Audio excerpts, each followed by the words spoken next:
naman, may mga sariling gimmick at kanya-kanyang hangad sa buhay. Totoo ang mga matang nangangarap na sa pag-aaral ay magsisikap. Sa kanilang komunidad, sila'y maglalakbay upang gabayan ang mga bata sa araw-araw. Sa layunin nila magkaisa at magtulungan, ang bawat isa ay nagbibigay ng kanyang kasanayan. Sa paaralan, mga libro ay kanilang binabasa upang sa mga kabataan ang kaalaman ay maipasa. Bilang mga voluntaryo, sila'y tapat sa tungkulin. Ginagabay ang bawat isa ng walang pag-aalinlangan. Ang layunin ay simpleng-simpleng gawin lamang. Ngunit sa puso ng bawat isa, ang layunin ay dakila at tunay.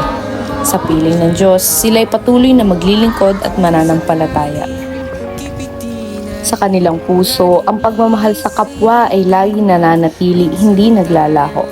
Isang araw, nagpasya silang maglakbay sa bawat bahay at maglingkod ng totoo, upang ang mga mamamayan sa kanilang komunidad ay magtungo sa magandang pagbabago. Isang grupo ng mga kabataan handang maglingkod sa bawat sulok ng bayan. Sa kanilang puso, ang layunin ay malinaw, paglilingkuran ng Diyos sa bawat paglalakbay. Sa kanilang biyahe, hindi sila nag-iisa. Nagkakaisa at nagtutulungan sa bawat gawa. Sa bawat barangay, sa bawat paaralan, nag-aalay ng oras, walang pag-aalinlangan. Sa buhay natin, inuman hanggang sa magdamag na para bang tayo'y mauubusan. Sa ilalim ng bilog na buwan, mga tiyan natin walang laman. Ngunit kahit na walang pera, ang bawat gabi anong saya. Ngunit ngayon,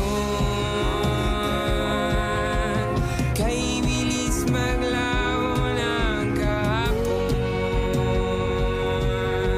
Sana'y huwag kalimutan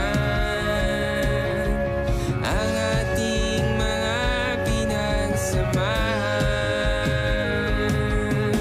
At kung sakaling gipitin ay laging isipin na Isa-isa silang nagtuturo ng kaalaman at pagmamahal sa kapwa.